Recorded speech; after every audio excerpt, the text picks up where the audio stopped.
नमस्कार आदरणीय दर्शकवृन्द, AP news यात्राको यो अर्को एउटा विशेष संवादमा यहाँहरूलाई धेरै स्वागत छ। म रोहित भण्डारी।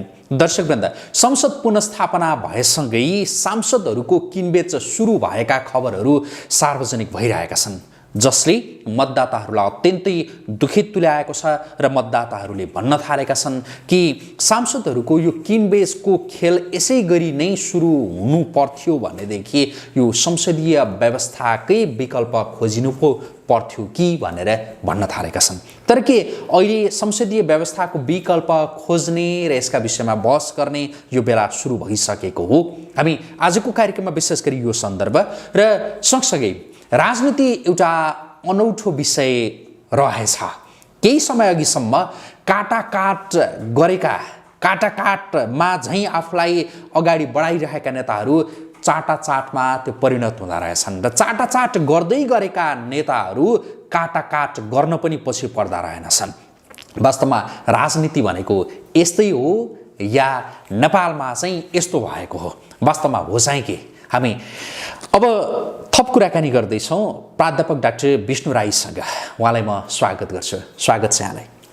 धन्यवाद रोहितजी। आराम हुनुहुन्छ? आरामै छु। यो संसद पुनर्स्थापना भइसकेपछि सांसदहरूको किनबेच सुरु भयो भन्ने खबरहरू सार्वजनिक भइरहेछन्। अब जस्तो यो लगाउनका लागि लगाइएका आरोपहरू आक्रोशपूर्ण अभिव्यक्तिहरू मात्रै होलान् या के होलान्, यो एउटा पाटो हो र यस्ता किनबेचका खेलहरू चाहिँ यो नेपालमा मात्रै हो या बाहिर पनि हुन्छ कि कुन रूपमा बुझ्ने यसलाई? अब मैले पनि सुनेको छु तपाईँले भने जस्तो अब सांसदहरू किनबेचमा परेका छन्, खसी बोकाको रूपमा हेरिन थालिएको छ र किन्नेले पनि भनिरहेको अवस्था छ कि तपाईँ मन्त्री हुने कि करोड लिने। मैले छापामा नै पढाएको थिएँ हिजो अस्तिको दिन। यो त्यति राम्रो संस्कार होइन राजनीतिमा।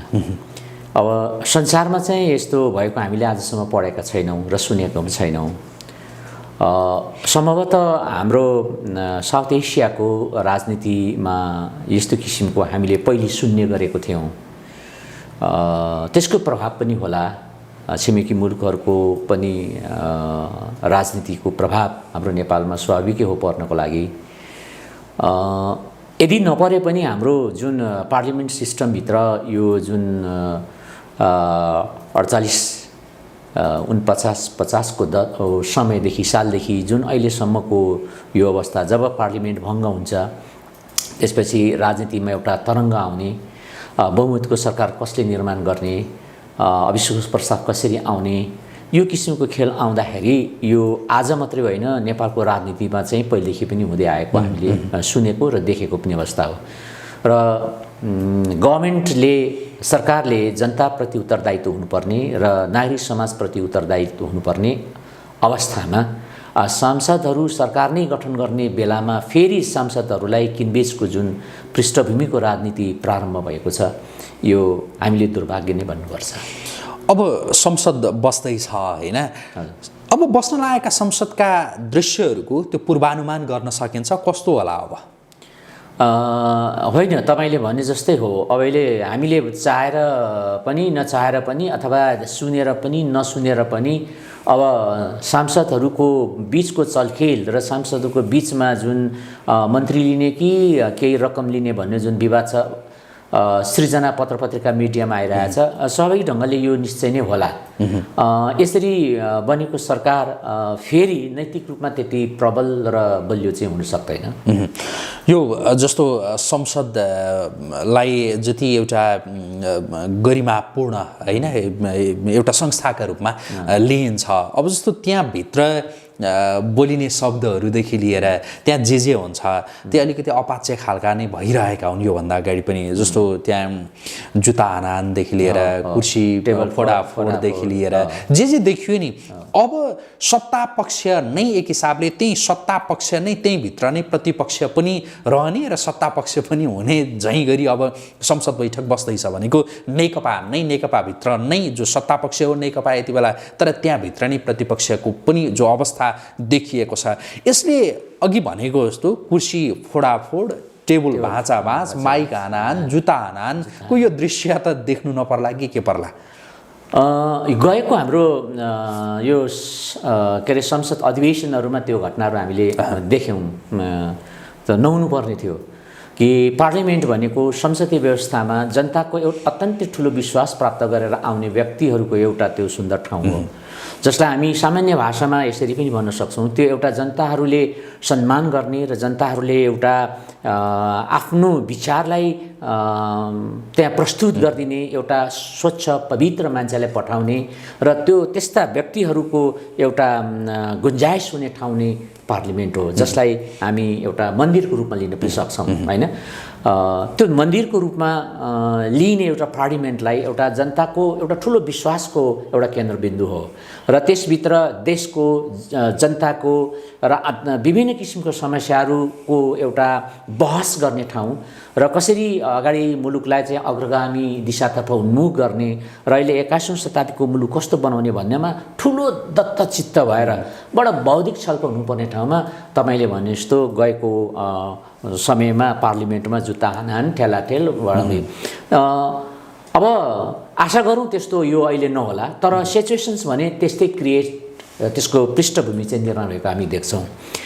अब तपाईँले भन्नुभयो जस्तो नेकपाको जुन एउटा पृष्ठभूमि अहिले छ, पार्टी फुटिसकेको र वैधानिक रूपमा फुट्न नसकेको, डिफ्याक्टो र डिजुरे पोलिटिकल साइन्समा भन्छ है। अब डिफ्याक्टो को रूपमा र डिजुरेको रूपमा चाहिँ यो दुईटा पार्टी अल्झिएको छ, फुटिसकेको तर कानुनी रूपमा डिजुरे पनि भइरहेको, फुट्न बडा सङ्कट भइरहेको है।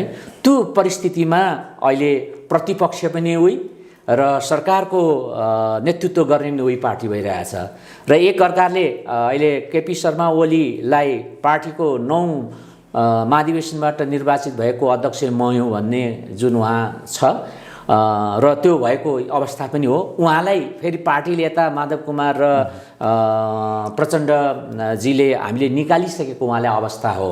संसदीय दलबाटै उहाँलाई हामीले अविश्वासको प्रस्ताव गरेर हामीले निकालिसक्यौँ, साधारण सदस्यबाट पनि हामीले निकालिसक्यौँ भनेपछि हामी चाहिँ अब डिजुरे प्रोसेसभित्र छौँ, अहिले कानुनी मान्यताको प्रोसेसभित्र छौँ र प्राप्त गर्न सकेको अवस्था छैनौँ भन्ने अवस्था छ।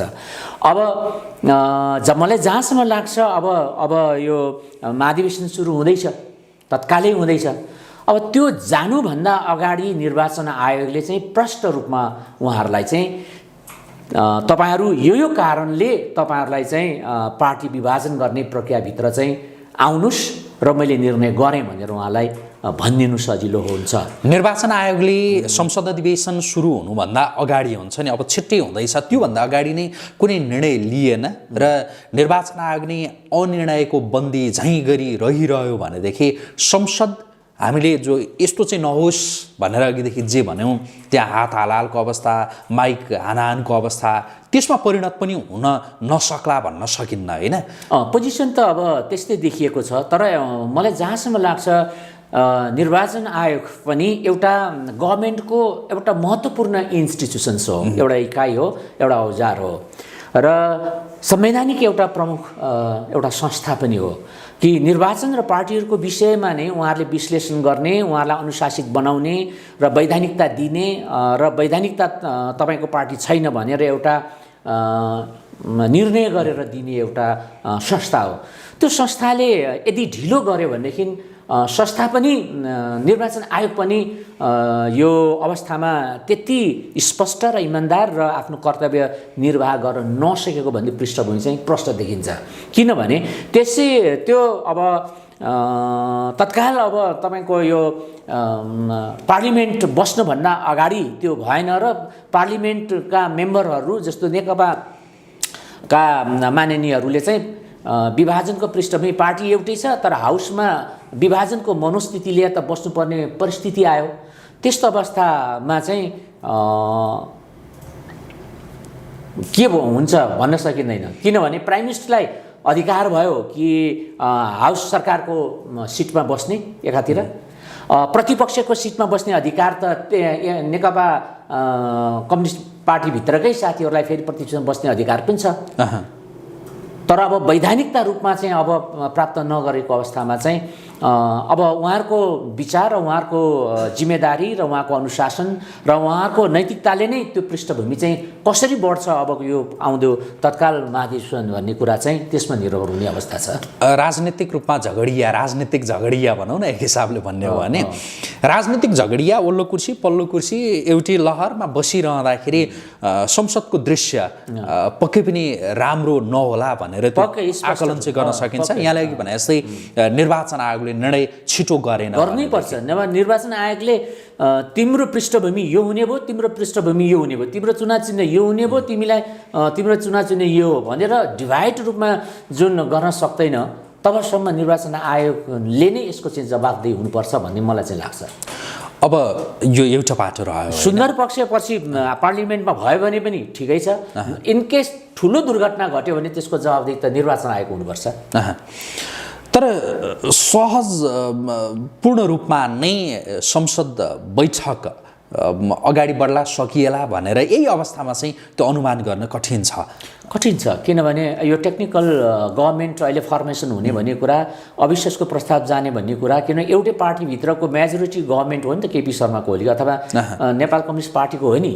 अब त्यही भित्र दुईटा पार्ट छुटिएर एउटा चाहिँ प्रतिपक्षमा बस्दिने त्यही पार्टीका सांसदहरू, त्यही पार्टीका सांसदहरूले चाहिँ गभर्मेन्ट सञ्चालन गर्नु भनेको त यो त एउटा लिगल्ली त यसको प्रोसेस त होइन, त्यो त डिजुरे हो होइन।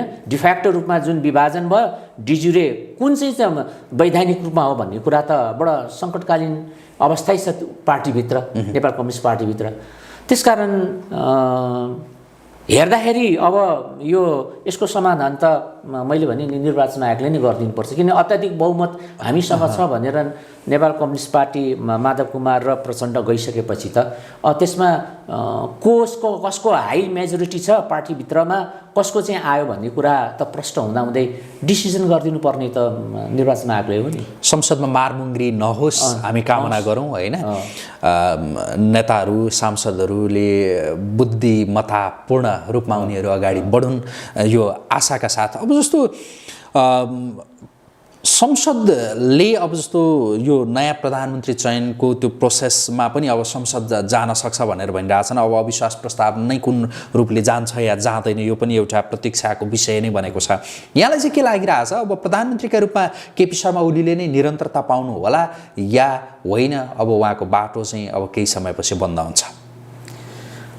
अब यो उहाँले निरन्तरता पाउनु भनेको चाहिँ अब मलाई कस्तो लाग्छ भने राजनीतिमा एउटा मोरालिटी पनि महत्त्वपूर्ण कुरा हो। केपी शर्मा ओली मात्रै होइन, केपी शर्मा ओलीको ठाउँमा अरू नै मान्छे प्राइम मिनिस्टर भए पनि सबैले नैतिकतालाई नै फलो गर्ने हो। जब राजनीतिक धरातलको नैतिकतालाई हामीले गुमाइदिन्छौँ भनेदेखि जे गर्दा पनि हो त्यस्तोलाई चाहिँ अब हेजेमोनिक पावर भन्नु पर्ला होइन। जस्तो 1938-39 को अन्त्यमा अथवा यो एन्टोनियो ग्राम्सीले भन्छ क्या मार्क्सिजमभित्र पनि हेजेमोनी पावर हुन्छ भनेर भन्थ्यो क्या, भनेको दादावाद।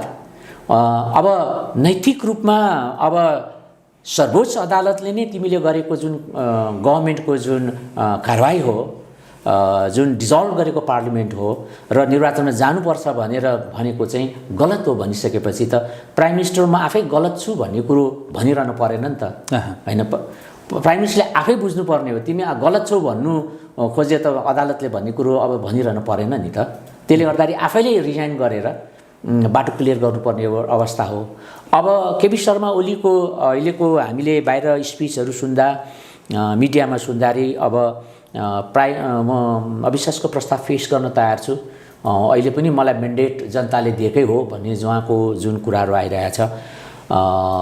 अब अविश्वासको प्रस्ताव पेश गर्ने मान्छेले, गभर्मेन्टको विरुद्धमा पेश गर्ने मान्छेले अन्य पार्टीहरूसँग मिलेर उहाँलाई अविश्वासको प्रस्तावबाट हटाउनु पनि सक्ने चान्सेस छ भने केपी शर्मा ओलीले अन्य पार्टीहरूसँग मिलेर फेरि आफूलाई प्राइम मिनिस्टरमा सहयोग गर्नुहोस्, तपाईँहरूले भनेको कुराहरू हामी गर्न सक्छौँ भनेर वचनबद्धता हुँदा फेरि उहाँलाई अविश्वासको प्रस्तावमा जिताउनु पनि सक्छ। त्यसकारण यो हुनु पनि सक्छ, उहाँले कन्टिन्यू गर्नु पनि सक्ने सम्भावना छ, उहाँलाई फेलियर गर्ने सम्भावना पनि त्यत्तिकै छ। यानि प्रधानमन्त्रीले त्यो राजनैतिक नैतिकता देखाउने संसदमा नै गएर हुन्छ नि, म संसदबाट निर्वाचित प्रधानमन्त्री हो, त्यो भएर म राजीनामा पनि संसदमा नै दिन्छु भनेर कता कता मनमा चाहिँ राखेर उहाँ बसिरहनु भएको होला, त्यो नैतिकता उहाँले त्यहाँ देखाउनु होला भन्ने त्यो अपेक्षा गर्न सकिन्छ। यहाँलाई के छ?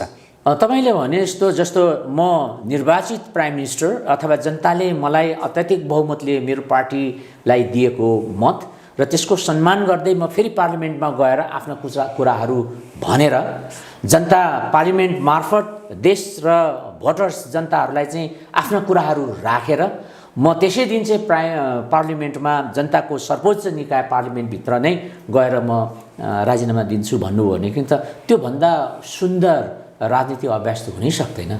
तर हामीले के सुनिरहेछौँ, मिडियाबाट सुनिरहेछौँ भने, डेली सुनिरहेछौँ भने अविश्वासको प्रस्तावमा म फेस गर्न तयार छु, कसरी मलाई हटाउँदो रहेछ हेरौँ भनेर उहाँले जुन बोलिरहनु भएको छ, बडा एग्रेसिभ रूपमा बोलिरहनु भएको छ, त्यो एक किसिम ठिकै होला उहाँको भाषामा।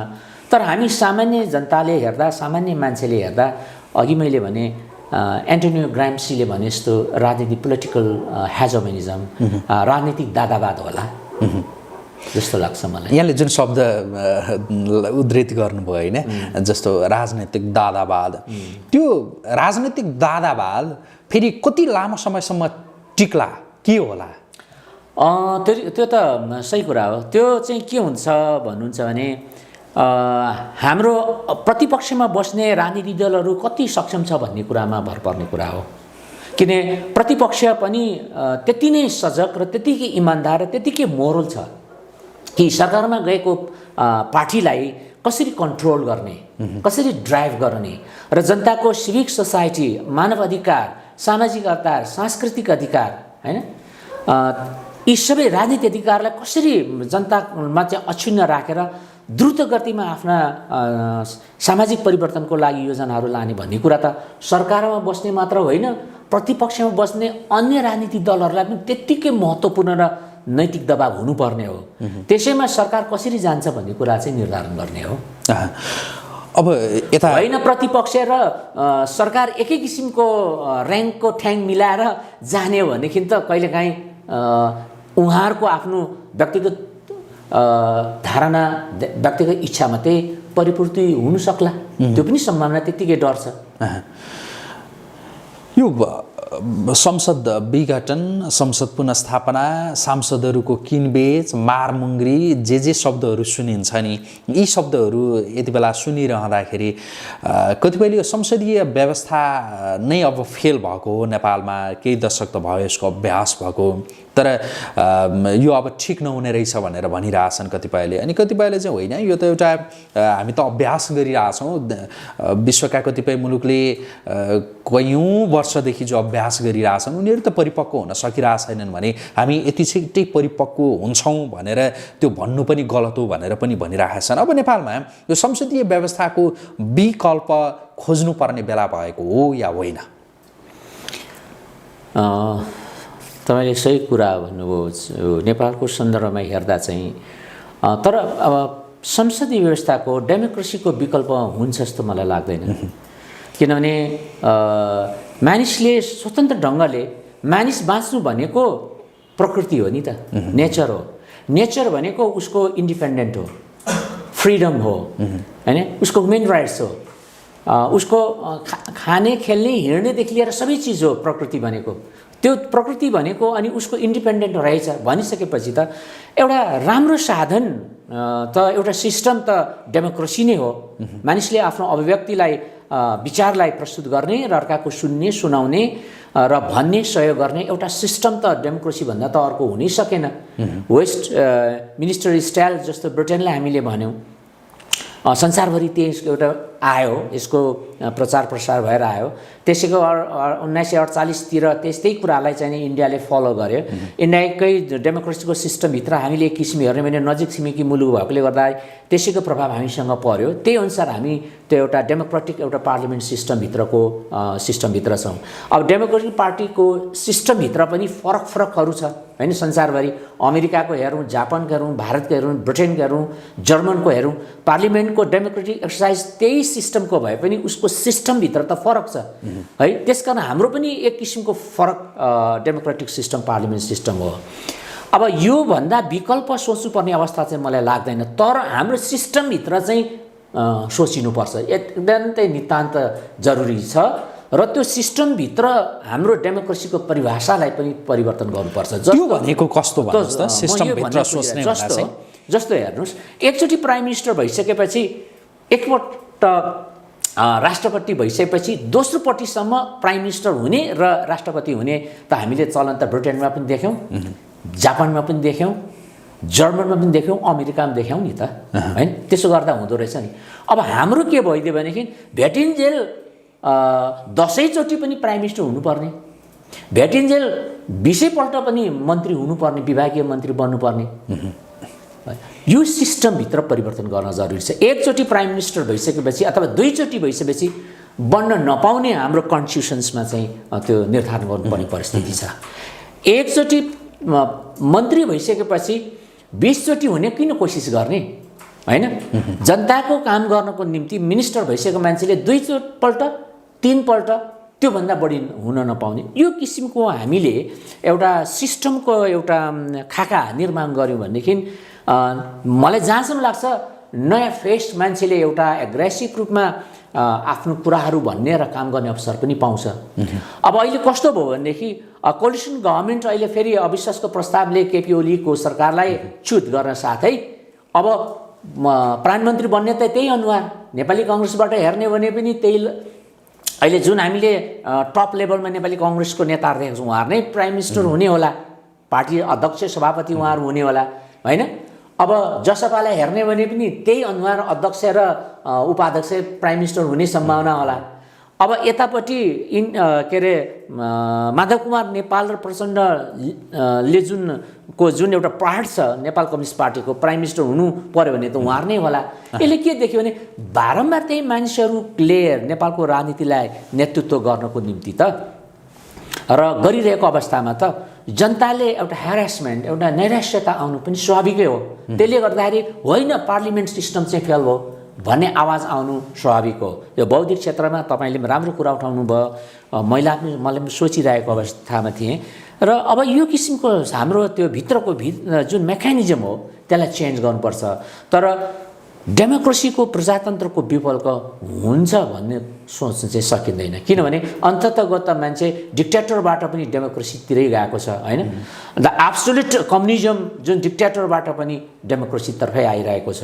डेमोक्रेटिक कन्ट्रीहरूले पनि डेमोक्रेटिक एक्सर्साइजलाई कसरी परिमार्जन गर्ने भन्ने कुरामा पनि सोचिरहेको अवस्थामा हाम्रो जस्तो भर्खर सुरु भएको डेमोक्रेसीको सिस्टमलाई यसलाई मेकानिजमहरू चेन्ज गर्नुपर्छ। जस्तो निर्वाचन आयोग अहिले रमित हेरेर बसेको छ नि, यिनीहरूलाई के गर्दो रहेछ हेर्दै जाउँ हैन, हामी मात्रै किन विवादमा पर्ने भन्ने न हो। निर्वाचन आयोग पनि गभर्मेन्टको एउटा पार्लिमेन्ट सिस्टमको एउटा महत्त्वपूर्ण इन्स्टिट्युसन हो जसले पार्लिमेन्टलाई ड्राइभ गरिदिन्छ, पार्टीलाई ड्राइभ गरिदिन्छ। उसले मुख दर्शक बसेर उहाँहरूको फाइल चाहिँ टेबलमा राखेर मजाले चिया खाएर टेलिभिजनमा त्यो आफ्नो अनुहार देखाउनु मात्र निर्वाचनका पदाधिकारी नियुक्ति भएको होइन होला नि त। उहाँहरूले सिस्टमलाई चेन्ज गराउने उहाँहरूसँग पनि त्यो संवैधानिक व्यवस्थाका विषयमा सोच्ने बेला भएको छैन, सोच्नु हुँदैन व्यवस्थाका विषयमा, तर त्यहाँभित्रका सिस्टमका विषयमा चाहिँ सोच्न आवश्यक छ। लाई कसरी परिचालन गर्ने भन्ने कुरा सोच्नु जरुरी छ हैन। अब यहाँ हाम्रो त भएन, जतिपल्ट भेटे पनि मन्त्री हुने, जतिपल्ट भए पनि प्रधानमन्त्री हुने, त्यो त गलत हो।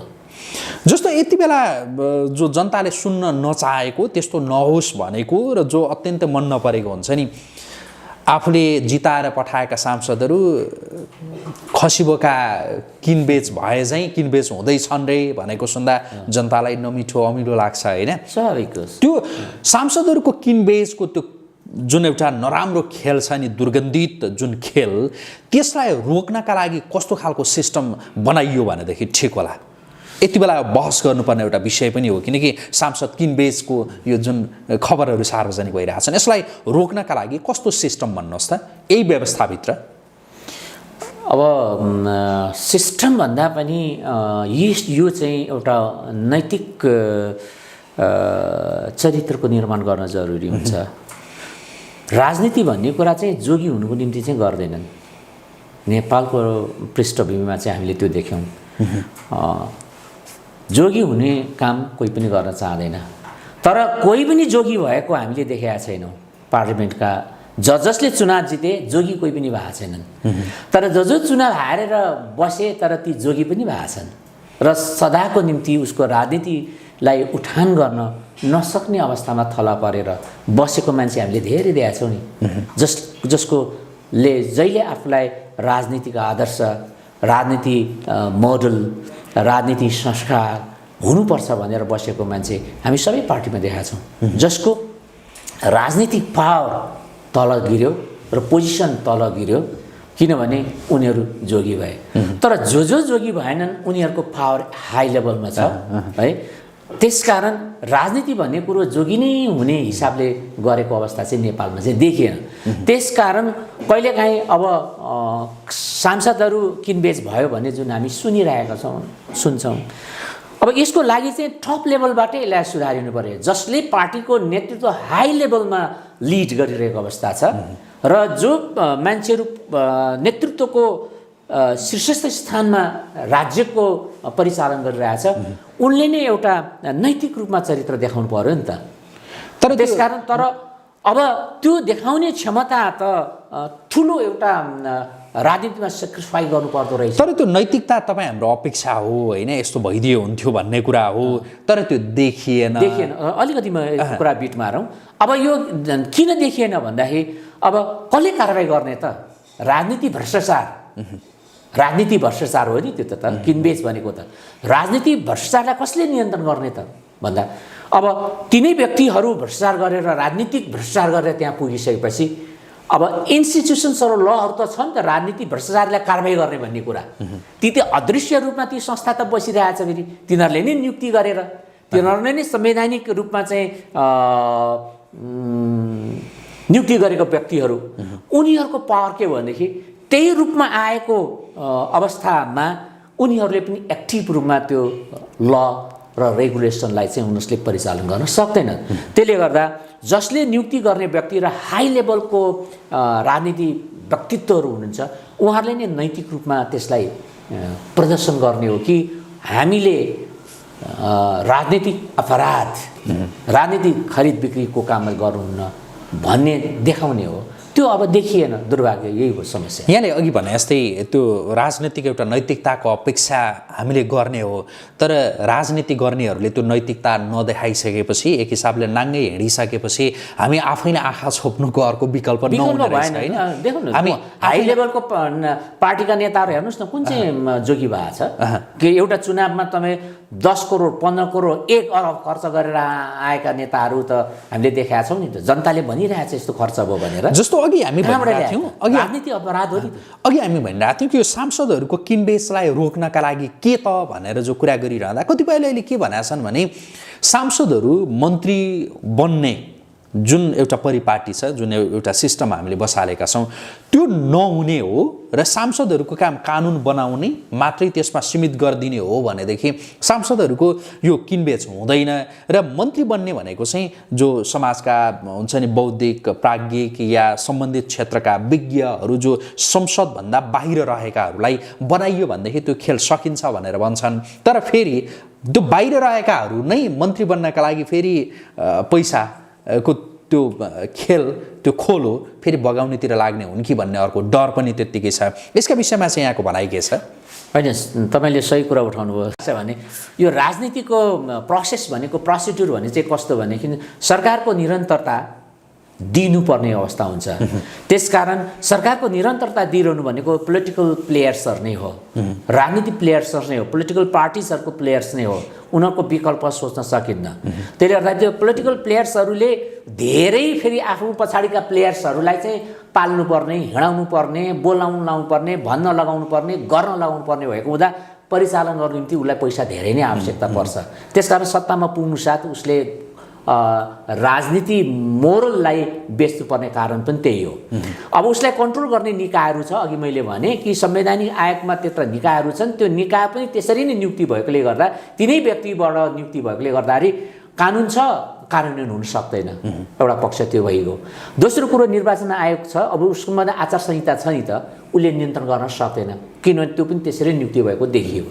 त्यसकारण यसलाई चाहिँ कन्ट्रोल गर्ने, राजनीति अपराध, राजनीति भ्रष्टाचारलाई चाहिँ नियन्त्रण गर्ने भनेको छ मोरल भन्ने कुरा त भन्दा त अरू कुनै विकल्पै छैन है। जसले गर्दाखेरि राजनीति गर्ने मान्छेले म देशको साँच्चै नै काम गर्छु भनेर आफूलाई एक्सपोज गर्ने, प्रदर्शन गर्नै पर्छ। त्यो मान्छेको खाँचो भयो देशमा, एउटा कुरा त्यो। अब तपाईँले भने जस्तो ठिक छ, पोलिटिकल पार्टीका मान्छेहरू र लिडरहरूलाई मात्रै इन्भल्भ नगरेर पोलिटिकल पार्टीबाट बाहिरका बौद्धिक समाज र समाजसेवी मान्छेलाई इन्भल्भ गराउँ भनियो भनेदेखि केही सर्टेन अवस्थाको लागि मात्र हो गभर्मेन्ट त्यसरी चल्ने। किनभने ऊ पोलिटिकल प्लेयर होइन, ऊ आफ्नो बौद्धिक तर्क गर्छ, काम राम्रो गर्छ, यसमा कुनै दुई मत छैन। तर सधैँभरि त्यो बौद्धिक समुदायलाई त्यहाँ ल्याएर त्यो काम चल्ने अवस्था आउँदैन, किनभने ऊ भनेको एउटा पार्टीको प्लेयर होइन नि त। त्यसले गर्दाखेरि आफूले लागेको कुरा, आफूलाई विचार लागेको कुरा इमान्दारी साथ गर्ला, तर सधैँभरि ऊबाट सरकार चल्न सक्दैन, किन फेरि त्यो डेमोक्रेसीको एउटा प्र्याक्टिसभित्र त्यो नपर्न सक्ला। एउटा यो सन्दर्भ हो। सँगसँगै अब जस्तो प्रधानमन्त्री यो हामीले जस्तो अहिलेको संविधानमा केही समयका लागि त्यो स्थिर सरकार भनौँ न, प्रधानमन्त्रीको त्यो कल्पना त गरिएको छ। जस्तो एकपल्ट अविश्वास प्रस्ताव ल्याएपछि यति समयसम्म ल्याउन नपाउने, या प्रधानमन्त्री सुरुमा चयन भएपछि यति समयसम्म अविश्वास प्रस्ताव लैजान नपाउने भन्नुको अर्थ यो एक खालको स्थिरताको त्यो अपेक्षाका साथ त्यो प्रयास गरिएको होइन।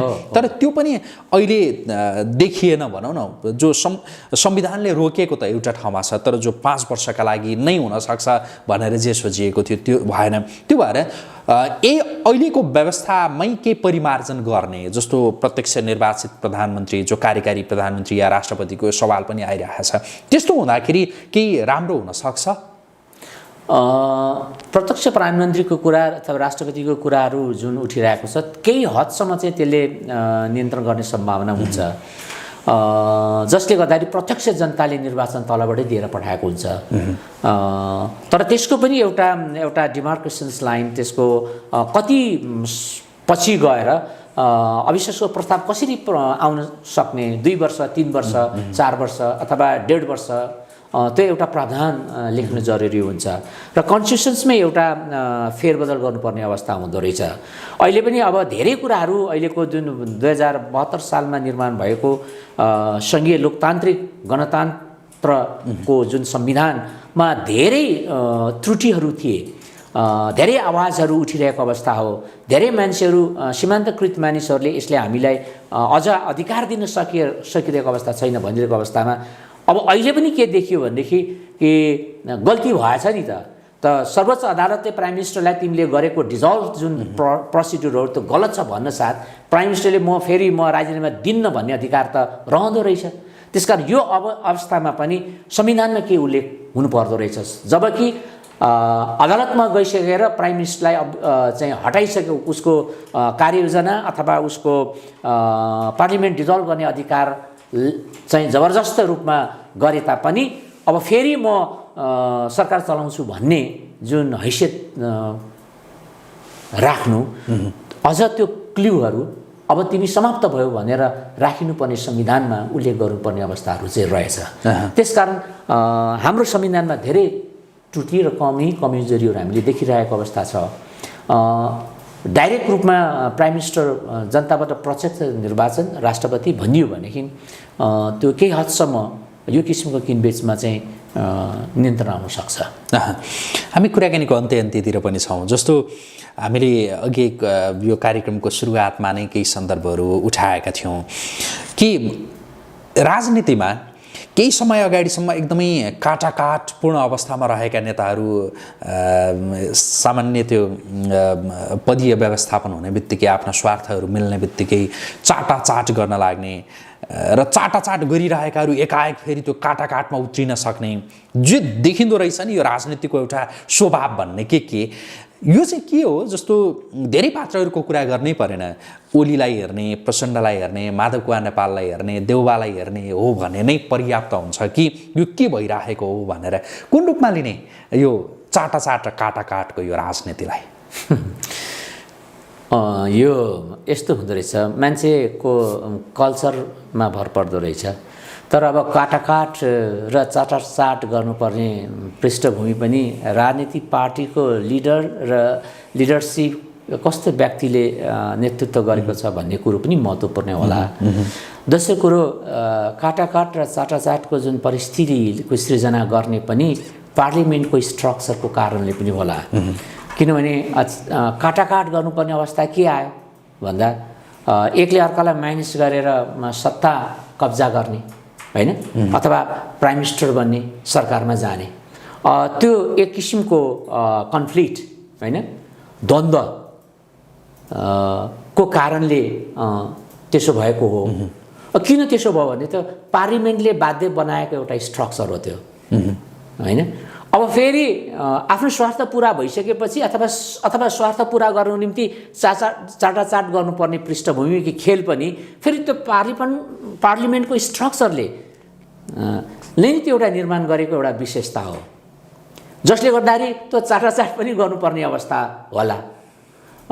तर के भन्छ भने नि यो उहरूले राजनीतिमा कन्फ्लिक्ट थ्योरिस्टहरूले के भन्छ भने जहिले पनि द्वन्द्व भनेको मेटाफिजिक्सको अपोजिट हो हैन।